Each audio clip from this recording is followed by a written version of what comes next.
What are the 4 most effective ways to be able to disseminate your latest research? Stick around and find out today on this episode of Navigating Academia.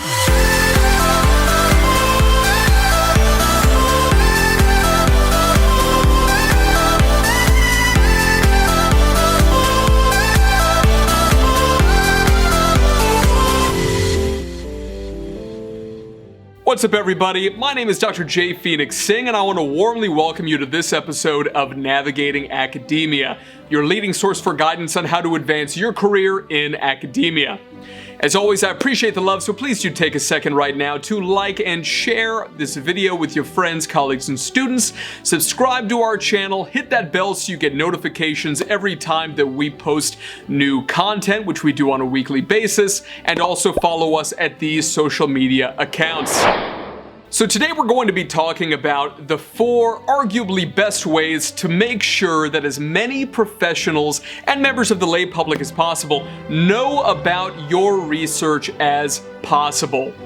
Now, it's extremely difficult to be able to get your work out there when there are literally tens of thousands of articles being published every single month in peer-reviewed journals across disciplines. Depending on what discipline you're in, the amount of literature getting published can be something where if you were to fill it into a pool, you could be swimming in that thing for miles. And so because of that, it's important to be able to be your own best friend in this regard, almost like being an agent for yourself. If you were a professional athlete or if you were a Hollywood movie star, you need to be your own agent. Nobody else is going to do it for you. Now, this is something that's incredibly important because, per usual in academia, a lot of people have really big egos. I totally admit that when I was really heavy into it and I really had nothing to do with clinical work, when I had nothing to do in terms of, working with folks outside of academia, when I was steeped in that ivory tower, it's true that you honestly come to believe that your work is phenomenally important, that loads of people are reading it, that you're making a huge difference in practice. But in actuality, unless you really go out there and disseminate your work, nobody else is going to do that for you. So what my goal is today is to be able to teach you about the 4 methods that I have found over the past over a decade to be able to get my work out there in a way that has resulted in me getting I think I'm at over 300 citations per year. So this isn't something because I have the most phenomenal work of all time. I've just been very effective at disseminating my work. And so because of that, that is the goal of this video today. So let's go ahead and start the discussion with point number 1. So method number 1 for disseminating your latest research is through the use of social media. Now, I know that this seems really obvious, but a lot of people think that, the method of disseminating on social media is literally like taking a link to the official page for the publication and just like copying and pasting it in Facebook as your profile status, or on Twitter as your latest tweet. That's really not going to do anything for you. I'm just telling you right now. It's something where maybe it'll get a few views or something like this. But even if, let's say, you're on LinkedIn and you've got over 5,000 LinkedIn connections, it does not mean that you're going to end up getting a really substantial readership.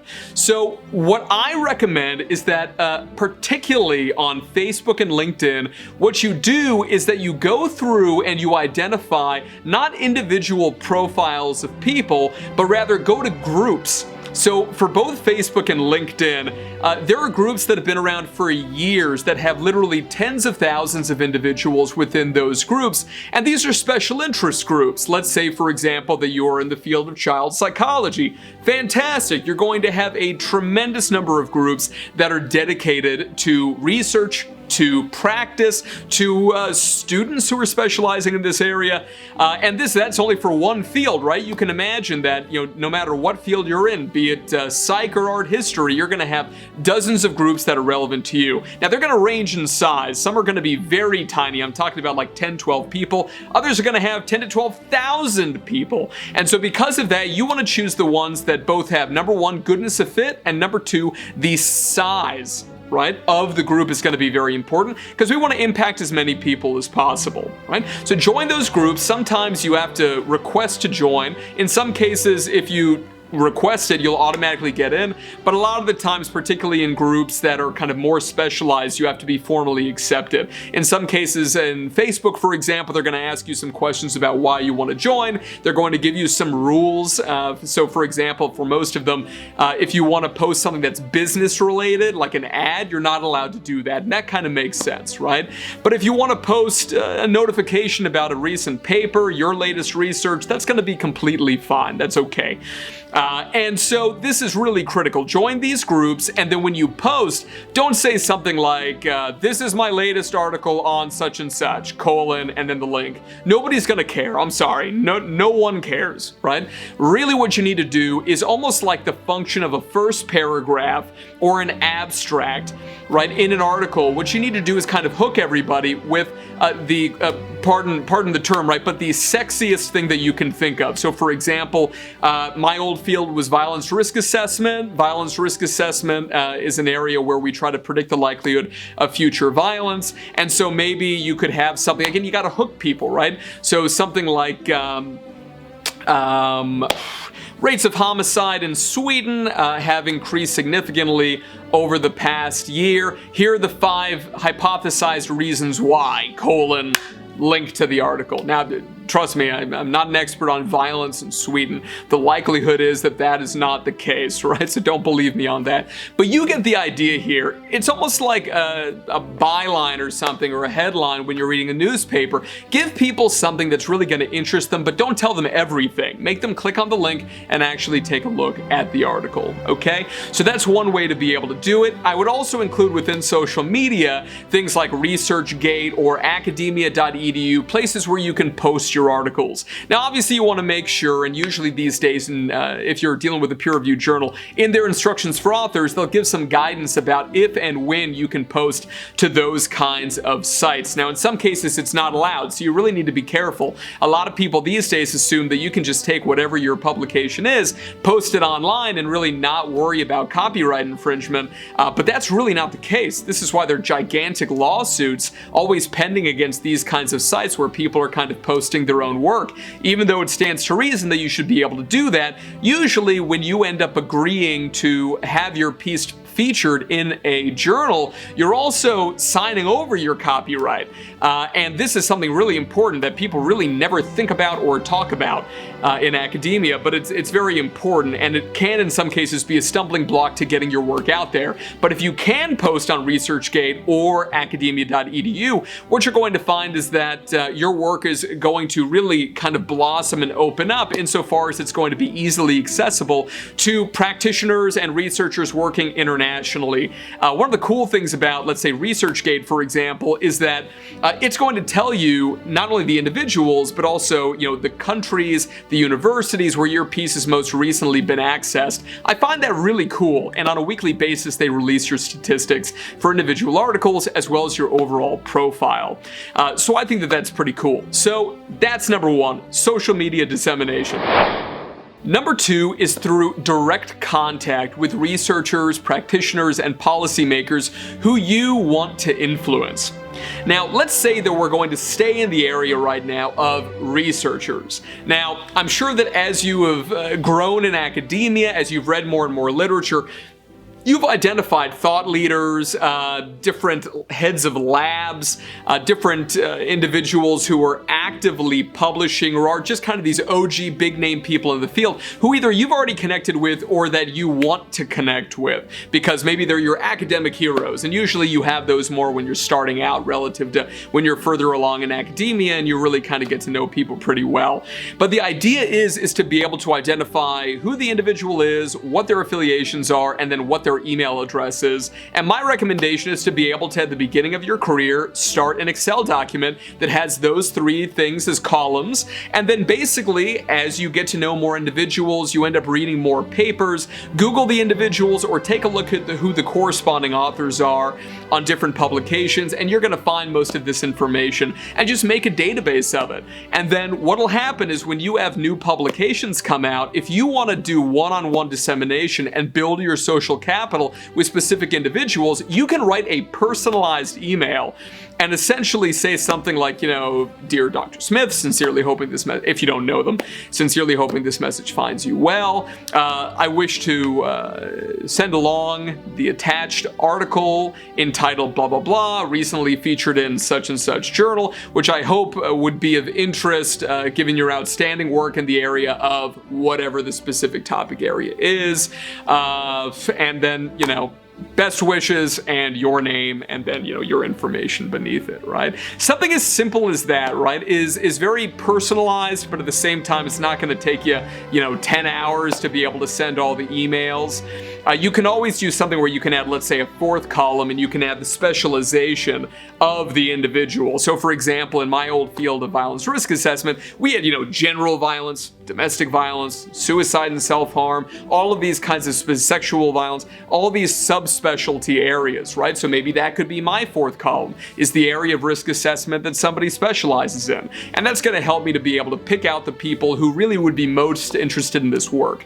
My recommendation is that in terms of keeping social connections, to be able to send at least one email a year, like minimum, right? Maybe 2 emails a year, just to be able to kind of catch up with people, make sure that, it's primacy and recency effect, right? As we talk about in psych, we're just keeping your name on people's minds, right? And doing it in a way that's very kind of non-confrontational. You're not coming on too strong. You just want to make sure that people know about your work. So that is the second method, essentially direct contact via email, and just attach your latest piece or pieces.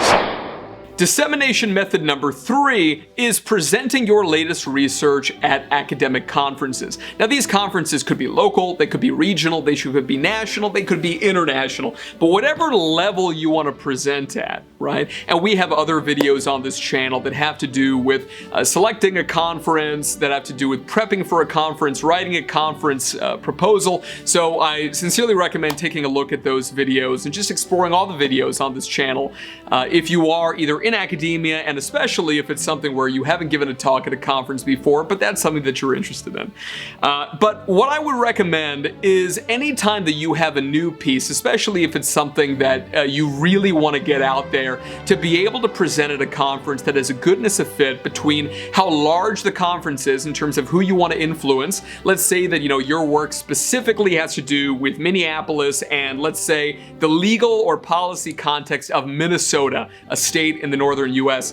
Fantastic. You should probably talk at a state level thing. If you're going to present that at an international conference, it's probably not the best fit. Same thing in terms of fit for the professionals who are going to be there. If you're trying to influence policymakers and you're talking at a clinical conference or at a conference that is really populated in terms of the attendance by academics, probably not going to have the outcome that you want in terms of being able to network and influence the group that you're setting out to influence. So I really recommend getting a goodness of fit there. And then when you go and give the talk, make sure that you are really well prepared, and especially that you have not only business cards, but that you have printed out copies of the publication if it's already out. Even if it's just the manuscript, or even if it's just the page proofs from a journal, you can have, let's say, 10 to 15 copies printed out.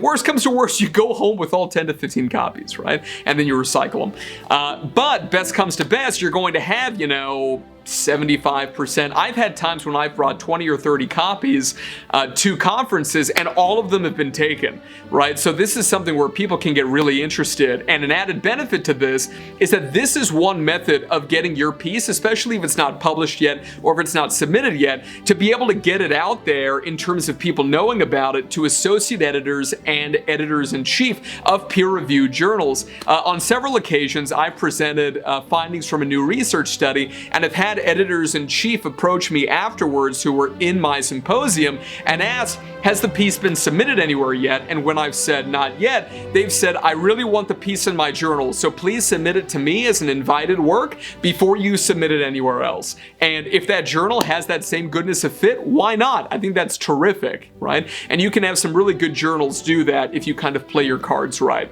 So presenting at conferences is a great idea, especially given that a lot of people, because there's so many journal articles out there, a lot of people, they may say, I don't have enough time to be able to read this person's work.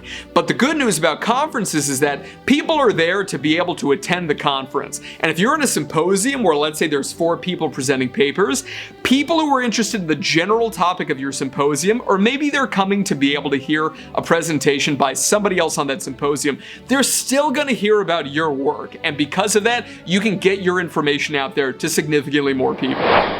And finally, method number 4 is giving a training, so literally developing a training on your specific topic area that you cover in your latest research piece. So for example, I've done this on topics like ethics, so publishing a piece on ethics in a specific area. So I mentioned sexual violence, so ethical approaches to evidence-based risk assessment and management in convicted sexual offenders. Maybe that's the topic, right?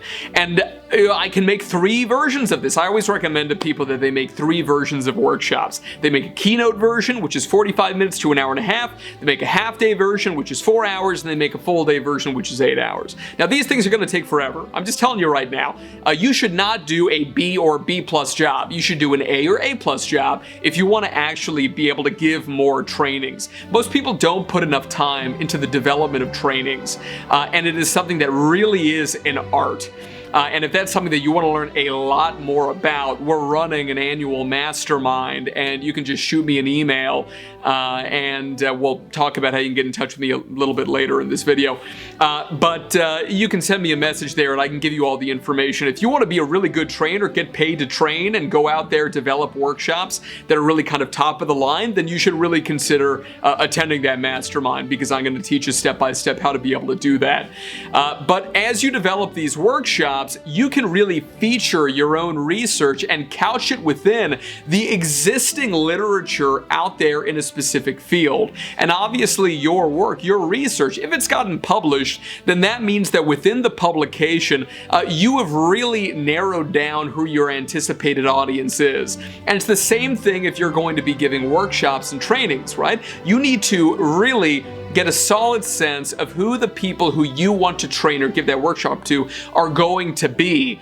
And so because of that, you're already going to have a goodness of fit between your work on the one hand, and also who your attendees are going to be in the audience. Now, obviously, this isn't just presenting your research. It is presenting on an entire area, an entire sub area of a field. And so because of that, you're going to have to do a lot of background research and not just present your own findings. That wouldn't be a training or a workshop. But it is one way where you can really deeply impact the viewpoint or even the clinical practice, depending on what your subject area is, of a group of individuals. And part of it can be on your research. And so I think that that is a great way to be able to not only get your information, your work out there, but to do a lot more background reading, which is going to only serve you further as you continue in your academic journey, because it's going to give you a lot more cannon fodder to be able to write up future manuscripts. All right, everybody, thank you so much for stopping by.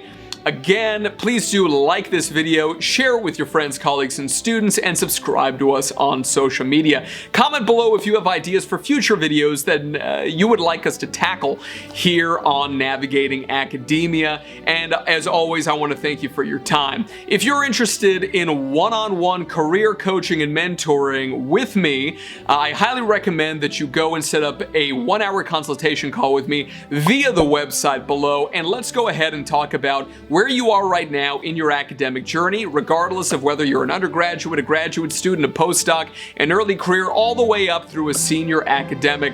There are ways that strategically I'm going to be able to help you. So please go ahead and do that. I would love to get to know you a little bit better.